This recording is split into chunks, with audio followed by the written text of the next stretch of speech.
So, as Heather said, this is the 7th that we're doing on pilgrimage. We've got 2 more. Next week, we've got a special service, which is around the Passion, Good Friday. Susan Nicholson's going to be bringing some music. We're going to have an octet here, but I'm going to carry on the theme of pilgrimage through that. And then on Easter Day, we'll sort of finish the theme of pilgrimage, but it'll be part of our Easter presentation as well. And I'll talk about it afterwards, but the Easter service is at 11 o'clock here. If you missed any of them and want to get to see them, those of you here in the room, at the back, on the table at the back, you'll see this red card, and it just shows you how to get the other messages. You can go on YouTube and get the message, or you can get the podcasts, and they have all the details there, so you can listen to the other ones if you want to. So I always start sort of with previously on, so you sort of get an idea of where I've got to, because some of you may have missed a few, and just where we're getting along. I say we're on a theme of pilgrimage, and the definition really, to be a pilgrim, I'm suggesting, is to travel with sacred intent. And, it might be traveling across land to, one of those traditional pilgrimages, on the, Camino or something like that. Or even, just coming here is a bit of a pilgrimage, because there's a sacred intent at the end of it. You had to get here, and, there's a desire possibly for, to get something sacred from that. And there's a journey outward in pilgrimage where we go somewhere, but the main journey in pilgrimage is into our hearts. That's, the inner journey is really what it's all about. Ultimately, pilgrimage is a journey towards eternal truth. And, whatever the circumstances change, really it's the journey that we take inside. And I think the reason we start on pilgrimage is a response to a desire to go deeper somewhere. A response to a desire to go deeper. And the reason we're doing this now is that the whole journey, Jesus' journey right the way through Lent, Easter, to Jerusalem is a pilgrimage. So we're sort of mirroring that idea of that pilgrimage.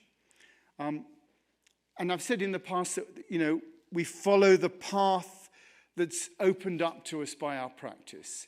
We want to find the path of our pilgrimage. And, we arrive through our practice at a certain peace that we're on the pilgrimage, a peace that passes all understanding. And I said that, when you're on pilgrimage, the idea is to enter into the present moment, to arrive in the present moment, choosing, as I said in a passing, to become the present moment, and almost therefore be subsumed by the present moment. We tend to own the present moment. So, right, I'm in the present moment, but there's this idea that you allow the present moment to subsume you, and you just become a part of that present moment. And through that, through being very present, the way of our pilgrimage opens up to us. And then I said, well, that's when the trouble starts. That's when the mind comes in and saying, do you really want to do this? Surely there's an easier way.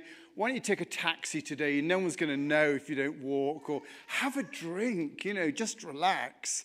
One drink won't make a difference. And, we have to make a choice between the infinite opportunities that the mind offers us to avoid what's going on, to make us more comfortable and more successful. Or, and this is the point of a spiritual journey, having a relationship with the ground of all being, with God, whatever you like to call it, that's the actual purpose of doing it. It's our relationship with the eternal. And in choosing the path of the eternal, or the way of Christ, or the Buddha nature, or the Tao, we arrive in our home, which is the present moment. And we begin to cooperate with the universe in revealing the path to ourselves and to those around us. We become an example. People see that light in us. And the experience we have is the experience of the mind seeing through the eyes of the heart. Instead of the mind seeing through its own eyes, the mind begins to serve the heart, and the mind sees through the eyes of the heart. And that brings us the experience of joy. That's the arrival point on pilgrimage. And now we're in the right space. It's taken us 6 weeks to get there. We now have the journey in front of us. The journey appears in front of us. And I said at the beginning that I'll be using the four quartets, Eliot's The Four Quartets. And I found this fantastic piece from the four quartets, which really describes the journey. He says in this piece, fare forward. Notice he doesn't say farewell. The reason he doesn't say farewell is because it might not be well. It might be, a bad day. So Eliot says fare forward, which means just go on despite whether it's good or bad. Fare forward, you who think you are voyaging. You are not those who saw the harbour receding, or those who will disembark. Here, between hither and the far shore, while time is withdrawn, consider the future and past with equal mind. If you get lost on this, I'm going to go over it, so don't worry. You think, oh my goodness, I'm lost already. Consider the past with equal mind. At the moment, which is not action or inaction, you receive this. On whatever sphere of being the mind of a man may be intent at time of death, that the one action and the time of death is every moment which shall fructify in the lives of others. And do not think of the fruit of action. Fare forward. Now, Eliot's always a bit complicated, but actually, it's a fantastic piece when you actually get into it, because it really does describe what it is to be on a journey. And in the end, the end point of this is that the end is ultimately to fructify others, to enrich, that's what it means. The whole point of the spiritual journey, the whole point of everything we're doing, the whole point of being here, going on a pilgrimage, is actually to enrich others. And we've said before that the end point of the spiritual journey is service.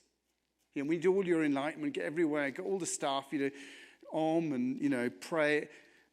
What you come down to is service. That's the end point of the spirit. That's what you learn on the spiritual journey. And it's really what Eliot's saying, is to fructify others, to enrich others. But he says at the end, we're not to think of the fruit of the action. In other words, the results of our journey are not for us to quantify. He says the reason we do it is to enrich ourselves and to enrich others, but we shouldn't be trying to work out where we're enriching others.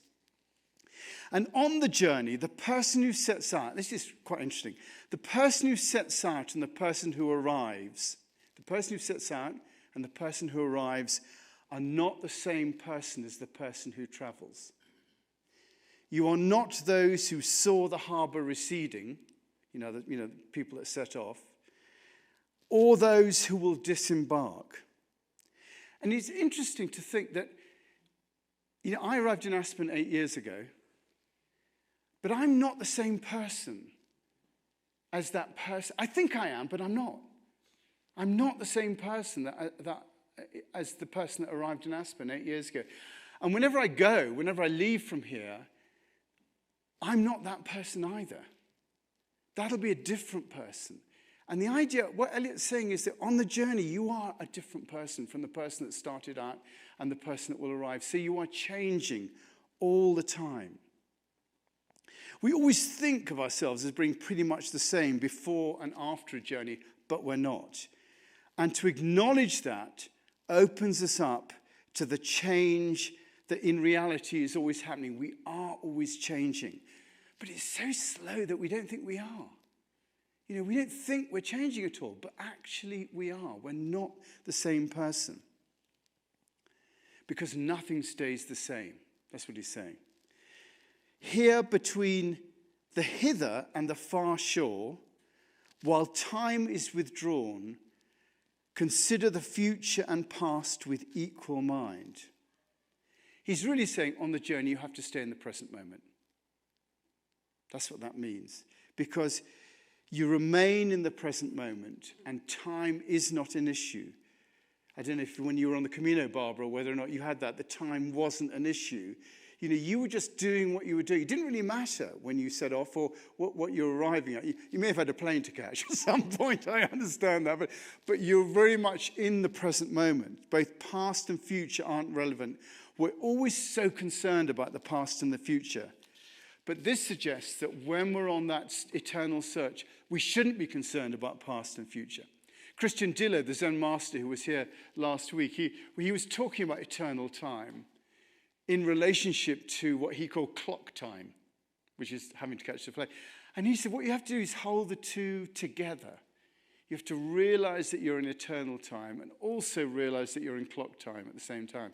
So on that journey, being in that present moment, you're aware of clock time, but you're very much there. And then, and this is a bit complicated, but it's worth getting into. On whatever sphere of being the mind of man may be intent at time of death. He's saying, wherever you're at time of death, okay? And then he says, time of death is every moment. That's such a fascinating concept. He's actually saying that we should consider every moment a time of death, because in the present moment, we're letting go of the past, we're letting go of the future, we're letting go of our ideas. We're actually dying. If we're really being present, we're going through the experience of dying in the present moment. And actually, we're preparing ourselves for that ultimate death.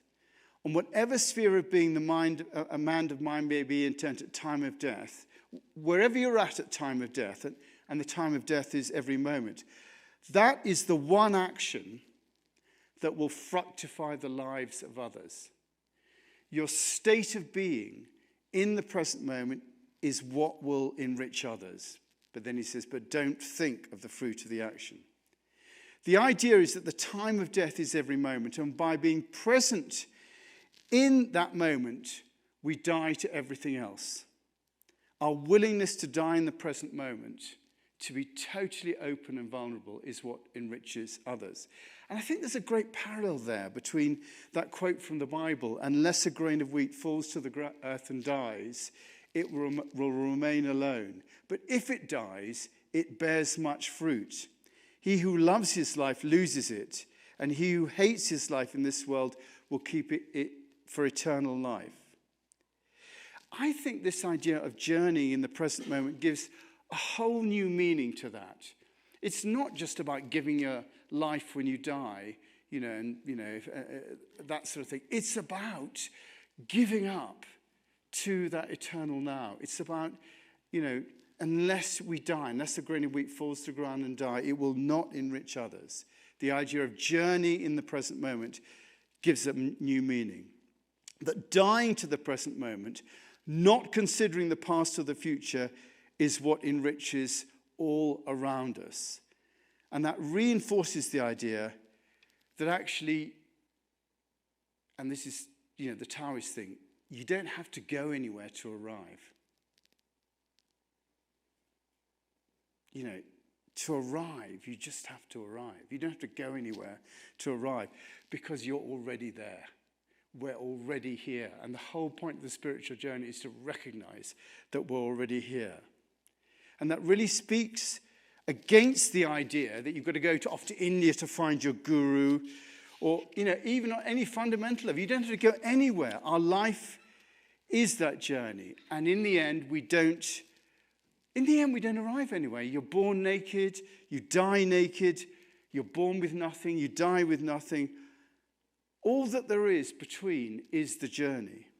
You either take that journey in cooperation with life, you either go on the path and have your journey in life in cooperation with the universe, or you try and make your own way. And if you try and make your own way, you then got to decide where you're going, what you hope to be like when you arrive. You have to plot the course. You can be disappointed. And the problem is you can end up believing that life will only really begin when you've got to that place when you arrive, when you've got that relationship, when you've got that house, when you've got that money, when you've got those, that's when it will really start. But the beauty of the spirit, and this is really what we're talking about, the beauty of the spiritual journey. What we're talking about here is, what is the spiritual journey? The beauty of the spiritual journey is that the journey is all. To be on the journey is all we can hope for. It brings its own rewards, and you can never predict what those rewards are going to be. You don't hold out for the time that you're going to be enlightened. You know that you have everything, and you just let it unfold in front of you, realizing, this is a different one, it's never going to be any better than it is right now. It'll be different, but really the quality of life is what it is right now. And if you can get that on the journey, which is taking the good things and the bad things, which is why he doesn't say fare you well, he says fare you forward. If you can get that, you're home and dry. If you can accept the what is of now, as being all of it, so you might as well enjoy what you've got, then if you get that, you're always rich. Because you've got all of it. The old thing, the reward for sitting in silence is sitting in silence. The reward for mindfulness is mindfulness. The reward for knowing divine consciousness is that divine consciousness. It's just as simple as that. We're all going nowhere. We're all going nowhere. But that's not to say, and this is the next bit of the journey, that's not to say you have to go nowhere on your own. The idea in community is that we journey together. That's why we're here. We're journeying together.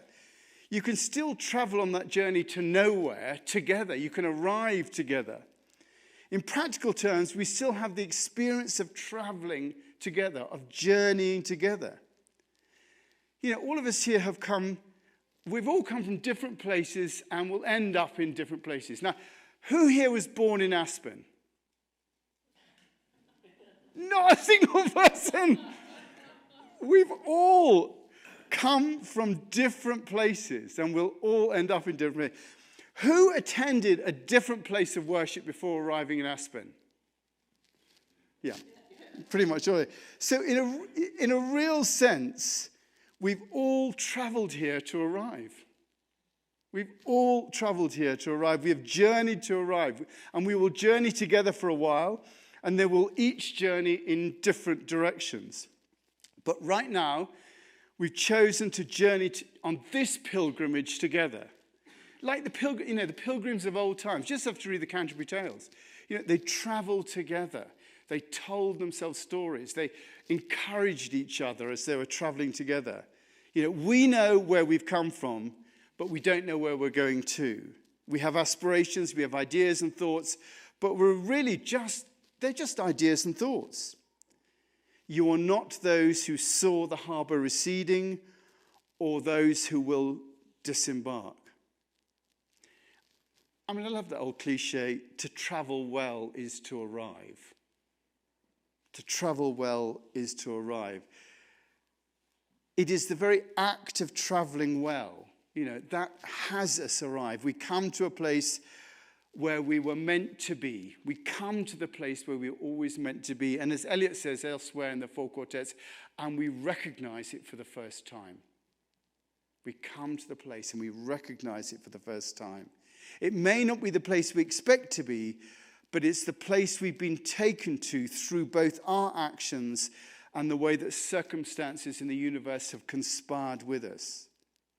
And people traditionally have journeyed as communities because it's safer. They went in caravans. They went in wagon trains. There is a safety in both capability and in strength in traveling together. People protect and they help each other.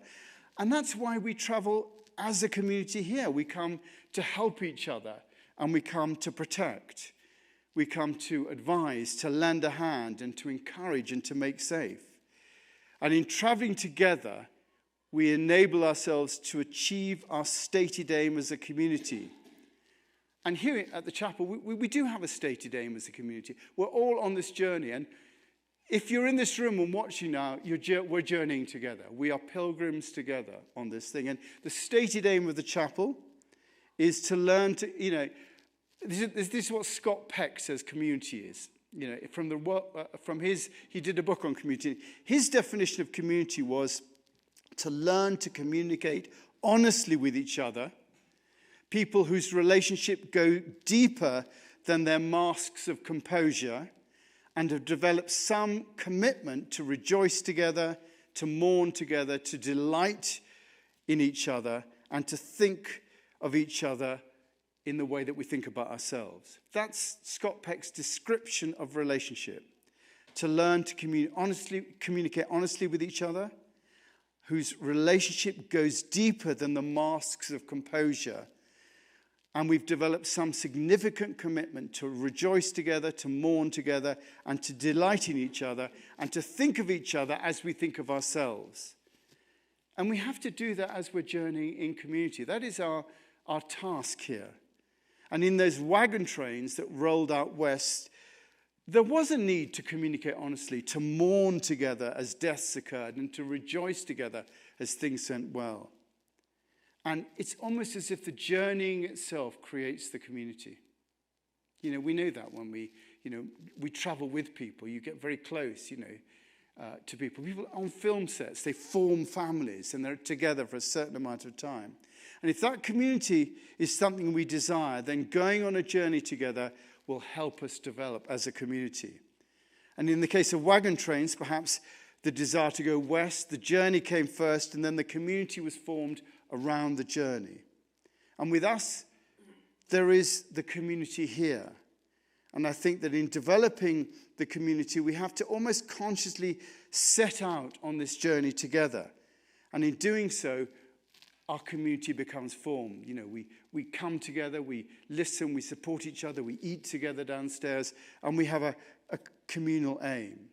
We're looking to do something here radical with the nature of religion by transcending it. So the essence of spirituality embodied in the divine, we want to make it available to people, to open it up. We're looking to make a contribution here to the transformation of consciousness. That's what we're trying to do. And though it might sound a bit lofty, we do have the wherewithal to make some contribution here, however small. And in doing that, the journey will show us how to do it, of having that be a priority, of having the world become a better place. And that's not a bad goal to have. The world will become a better place. Many people try that, and I think we do have a shot at doing that. And that involves a journey and all that goes with it. And I think that means committing to the journey, deciding to be part of the wagon train, and going forward with all the setbacks and everything that goes on. So the very idea of journeying together both forms us as a community and also enables us to make a difference at the same time. Us doing this journey together. This country's always been won by people willing to make the arduous journey for the prize at the end of it. And, we're no different to that. Just coming to the end, so no panicking. We all have commitments and priorities in our lives, but going on a journey together opens us up to new horizons, both relating to those commitments and to the journey itself, and enables us to expand with each other and with the journey. Pilgrimage is a journey with sacred intent, and we travel on that journey, all of us together.